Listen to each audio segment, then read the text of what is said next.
I wish to move that the bill to provide for certain practices and procedures of the Supreme Court, the Supreme Court Practice and Procedure Bill 2023, as passed by National Assembly, be taken into consideration. पिछले 15 साल को आप सिर्फ एक नज़र से देख लें या 20 सालों को, तो हमारे यहाँ हमने वो अदवार भी देखे जब आइन के आर्टिकल 184(3) का बेदरेग इस्तेमाल हुआ। बात बात पे एग्जेक्टिव को कटहरे में खड़ा किया गया। ऐसे केसेस पे सुओ मोटो नोटिस लिए गए कि लोगों ने जुबानों दांतों तले उंगलियां दबा ली कि ये आया आईनी इख्तियार ही इस्तेमाल हो रहा है। गलियों की सफाइयों से लेके हॉस्पिटल्स की बेड शीट्स तक, जेलों में पकने वाले खानों से लेके स्कूलों में तदरीस के लिए जाने वाले बच्चों की यूनिफॉर्म और असातिज़ा की तैनातियों तक। क़ौमी असम्बली खां पोइ सेनेट बि अदालती सुधारण वारे बिल की मंज़ूरी ॾेई छॾी। सुप्रीम कोर्ट प्रैक्टिस ऐं प्रोसीजर बिल जे हक़ में 60 ऐं मुख़ालफ़त में 19 वोट पिया। पीटीआई सेनेटर्स जो एहतजाज। बिल जूं कॉपियूं बि फाड़े छॾियूं। सेनेटर अली ज़फ़र चयो त हुकूमत भले बिल मंज़ूर कराए, सुप्रीम कोर्ट कानून खे रद्द करे छॾींदी। कानून बारे वज़ीर सेनेटर आज़म नज़ीर तारड़ चयो आहे त आइन जे आर्टिकल 184 जो बेदर्दी सां इस्तेमालु थियो। नंढियुनि ॻाल्हियुनि ते बि एग्ज़ीक्यूटिव खे कटहरनि में बीहारे वियो।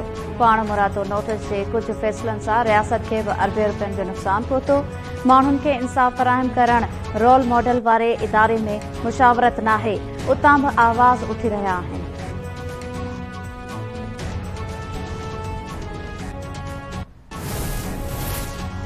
पंजाब ऐं केपी जूं चूंडूं मुलतवी थियण ख़िलाफ़ पीटीआई जी तरफ़ां ॿुधंदड़ लॉजर बेंच टुटी वई। जस्टिस काज़ी अमीनुद्दीन केस ॿुधण खां माज़रत करे छॾी। ॿुधणी शुरू थी त जस्टिस काज़ी अमीनुद्दीन जस्टिस काज़ी पाइज़ीसा जे गुज़िरियल ॾींहं वारे फ़ैसिले जी रोशनी में केस ॿुधण खां माज़रत कई।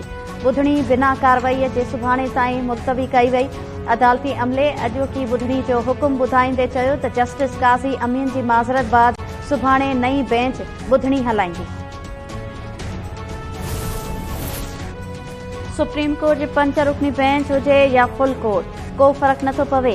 असांखे रुगो इहो ॿुधायो वञे त चूंडूं आइन में फ़राहम थियल मुदत 90 ॾींहनि अंदरि थी रहियूं आहिनि या न। पीटीआई सरबराह इमरान ख़ान जो चूंडुनि बाबति बेंच टुटण ते रद्द अमल। इमरान ख़ान चयो त असां असेंबली टोड़ण खां अॻु चोटीअ जे आइनी माहिरनि सां मुशावरत कई। सभिनी जे हिक ई राय हुई त चूंडूं 90 ॾींहनि अंदरि थियण बाबति आइनी शिक खे नज़र अंदाज़ करणु नामुमकिन आहे, पर ही पंहिंजी ॾोहारी क़ाइद खे बचाइण लाइ आइन ख़त्म करण लाइ बि तयार थी विया आहिनि।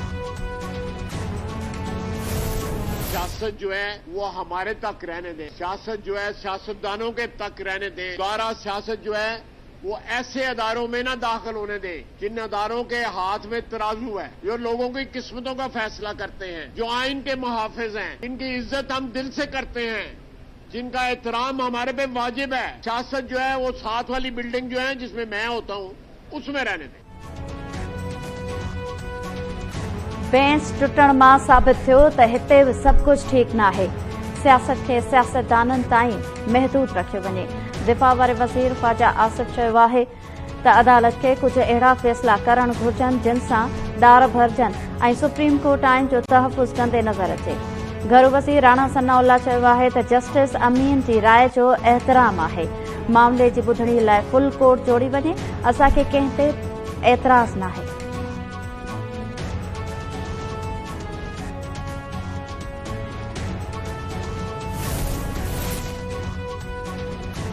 वज़ीर आज़म शहबाज शरीफ सुप्रीम कोर्ट जे सीनियर तरीन जज जस्टिस काज़ी पाइज़ीसा ख़िलाफ़ पीटीआई जे हुकूमती दौर में दाख़िल कयल क्यूरेटिव रिव्यू रेफरेंस वापसि वठण जो हुकुम ॾेई छॾियो।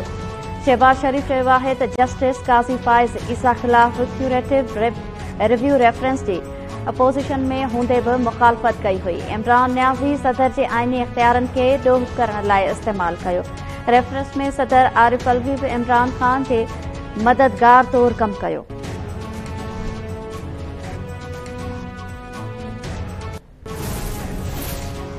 पाकिस्तान इंतहाई ॾुखियुनि मुआशी हालतुनि मां गुज़री रहियो आहे। असां ॿियनि जा कयल ग़लत फ़ैसिला भोगे रहिया आहियूं। मौसमियाती तब्दीलियुनि सबबि वॾी तबाही आई। परॾेही वज़ीर बिलावल भुट्टो ज़रदारी इस्लामाबाद में तक़रीब खे ख़िताब कंदे चयो त पाकिस्तान मुआशी ॾुखियाईनि खे मुंहुं ॾेई रहियो आहे। असां ॿियनि जे कयल ग़लत फ़ैसिलनि खे सुधारण जी कोशिश करे रहिया आहियूं, पर उन में बि रंडकूं विझियूं पयूं वञनि। कोरोना सबबि सॼी दुनिया जीअं पाकिस्तान बि मसइलनि खे मुंहुं ॾेई रहियो आहे।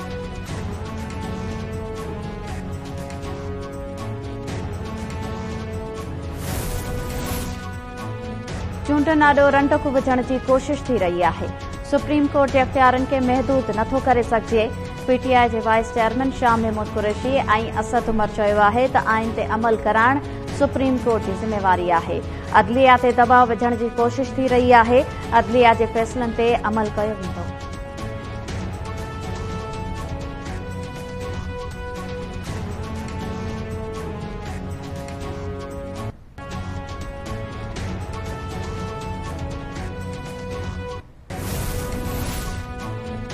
पीटीआई चेयरमैन इमरान खान खे तोशाखाना केस में महीने जो रिलीफ मिली वियो। इस्लामाबाद जी अदालत इमरान खान जी हाज़िरी खां छूट वारी दरख़्वास्त मंज़ूर कंदे ॿुधणी 29 अप्रैल ताईं मुलतवी करे छॾी। औरत जज खे धमकियूं ॾियण वारे केस में बि इमरान खान जा ज़मानत न थियण जोगा गिरफ़्तारी वारंट सुभाणे ताईं मुअतल। इमरान खान जी नाअहली लाइ दाख़िल दरख़्वास्त ॿुधण जोगी आहे या न, इस्लामाबाद हाई कोर्ट फ़ैसिलो महफ़ूज़ करे वरितो। अदालत पारां इलेक्शन कमीशन जे वकील ते कावड़ जो इज़हार। अदालत रिमार्क्स ॾींदे चयो त ही दरख़्वास्त रुॻो ॿुधण जोगी हुअण या न हुअण वारे मामले खे ॿुधी रहिया आहियूं। दरख़्वास्त ॿुधण जोगी हूंदे त केस अॻिते हलंदो, न त ख़तम थी वेंदो।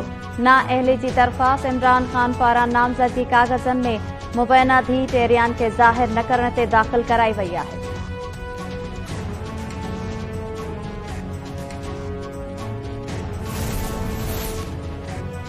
लाहौर हाई कोर्ट गद्दारी कानून जी शिक 124A खे आइन सां टकराव में करार ॾेई छॾियो। जस्टिस शाहिद करीम गद्दारी कानून जी शिक 124A ख़िलाफ़ दाख़िल दरख़्वास्तूं मंज़ूर कंदे महफ़ूज़ कयल फ़ैसिलो ॿुधाए छॾियो। अदालत फ़ैसिले में गद्दारी कानून जी शिक 124A खे आइन सां टकराव में करार ॾिनो।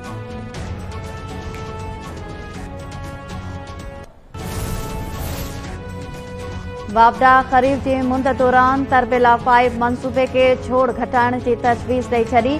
सिंध खे 60% घटि पाणी मिलण जो ख़दशो।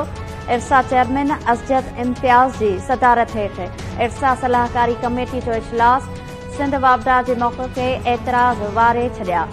मामलो हुकूमत खे मोकिलण जी तजवीज़। ख़रीफ लाइ नई वर्किंग खां पोइ नवां इजलास सॾाए पाणी विर्छ ते थींदी।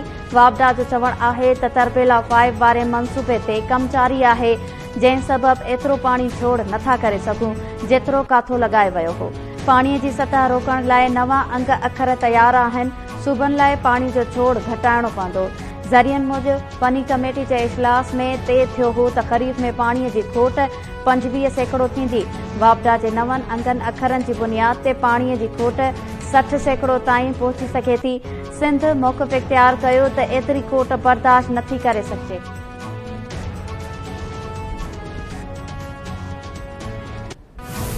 अब हम कोशिश कर रहे हैं कि ये रिजर्व, इस तंगी के बावजूद ये रिजर्व जो है पिछले 5 हफ्ते से उसमें आहिस्ता आहिस्ता बेहतरी आ रही है।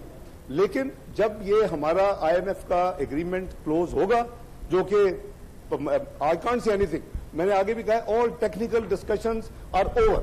IMF is saying कि जी वो अपनी कमिटमेंट्स पूरी करे, which was a support to Pakistan, adding reserves with State Bank of Pakistan deposit के जरिए 2 billion 1 billion. Government monetary policy को पूरी तरह कोशिश कर रही है। मैं I am most unhappy person. मैंने 5.5% पे इस मुल्क की पॉलिसी रेट छोड़ा था। PMLN ने 6.5% पे छोड़ा था। आज हम 20% पे हैं। My heart bleeds because no business can run at this rate.